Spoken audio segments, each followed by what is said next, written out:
ধন্যবাদ বন্ধুসকল, চৰকাৰ নিউজ চেনেলটোলৈ স্বাগতম। আজি নাগৰিকত্ব সংশোধনী বিধেয়কখনৰ সমূহ তথ্য আগৰে দিবলৈ যত্ন কৰিম। এতিয়া আহিছোঁ মূল কথালৈ। এইখন যুটীয়া সংশোধনী সমিতিয়ে নাগৰিকত্ব সংশোধনী বিধেয়কখনৰ সম্পৰ্কে আলোচনা কৰি আছে।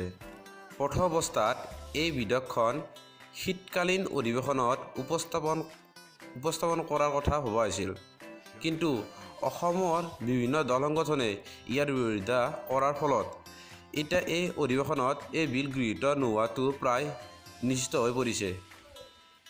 এই বিল সম্পৰ্কে কিছু কথা আলোচনা কৰক।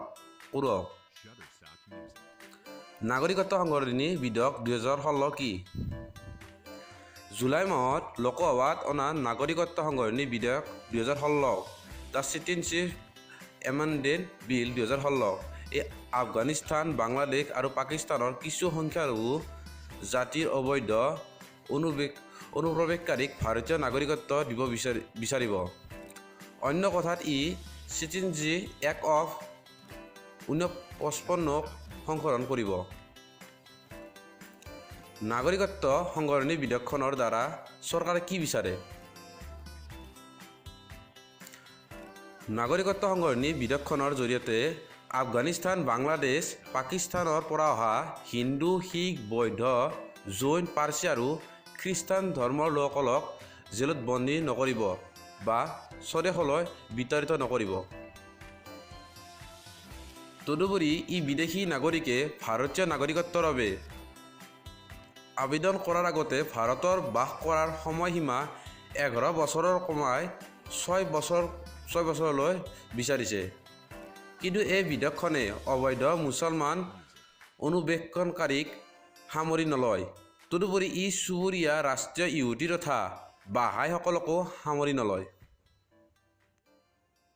অসমৰ দল সংগঠনে কিয় ইয়াৰ বিৰোধিতা কৰিছে? নাগৰিকত্ব সংশোধনী বিধেয়কখনে 1985 চনৰ অসম চুক্তিৰ অৱমাননা কৰে, যি চুক্তিত 25 মাৰ্চ 1971 চনৰ পিছত সকলো অবৈধ বাংলাদেশীক দেশৰ পৰা বিতাড়িত কৰাৰ কথা আছিল। অবৈধ অনুপ্ৰৱেশকাৰী কোনবোৰ? চিটিজেনশ্বিপ এক্ট 1955 মতে যিবোৰ বিদেশী ব্যক্তি সঠিক ভ্ৰমণ অনুজ্ঞাপত্ৰ অবিহনে ভাৰতত প্ৰৱেশ কৰে অথবা ভিজাৰ ম্যাদ শেষ হোৱাৰ পিছতো ভাৰতত বসবাস কৰে, তেওঁলোকক অবৈধ অনুপ্ৰৱেশকাৰী বুলি কোৱা হয়।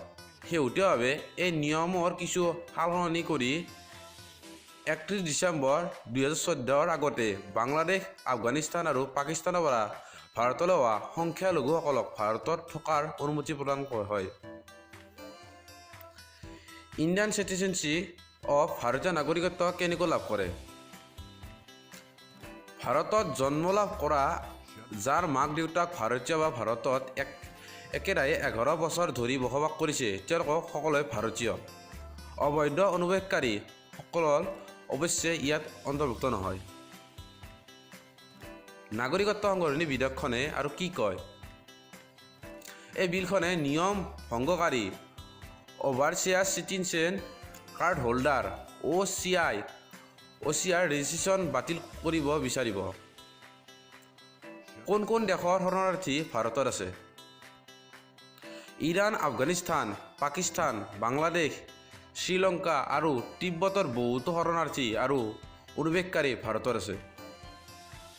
ভাৰতৰ ক'ত ক'ত হিন্দু বাংলাদেশী বা অন্য শৰণাৰ্থী আছে?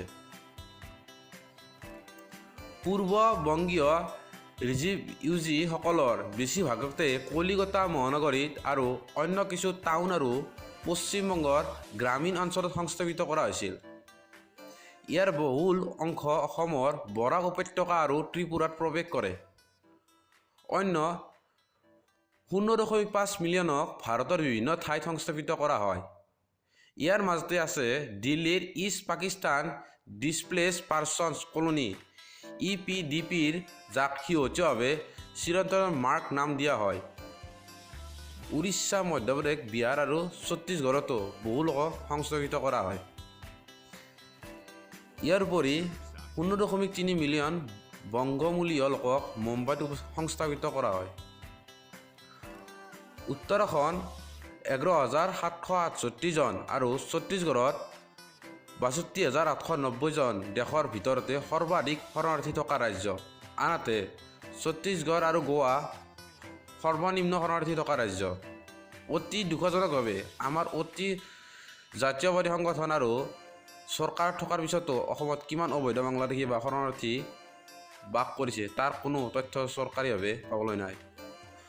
উক্ত শৰণাৰ্থীসকলে বেংক একাউণ্ট, পেন কাৰ্ড, আধাৰকে ধৰি সকলো সুবিধা লাভ কৰাৰ লগতে দশক জুৰি ইচ্ছানুসাৰে ব্যৱসায় বাণিজ্য আদিও কৰি আহিছে।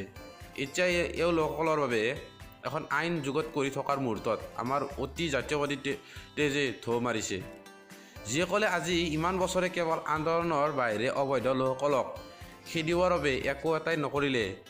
সেইদিনা বাংলাদেশৰ বৈদেশিক মন্ত্ৰী আহি অসমত এজনো বাংলাদেশী থকা বুলি তেওঁলোকক জনোৱা হোৱা নাই বুলি কোৱাটো কি বুজায়? তেওঁচোন ওলোটাই অসমৰ পৰাহে বাংলাদেশত অনুপ্ৰৱেশ হোৱা বুলিও কৈ গ'ল। তেওঁৰ সেই কথা বিৰোধিতা কৰি এজন জাতীয়বাদী আন্দোলন নকৰিলে কিয়? ধন্যবাদ ভিডিঅ'টো চোৱাৰ বাবে।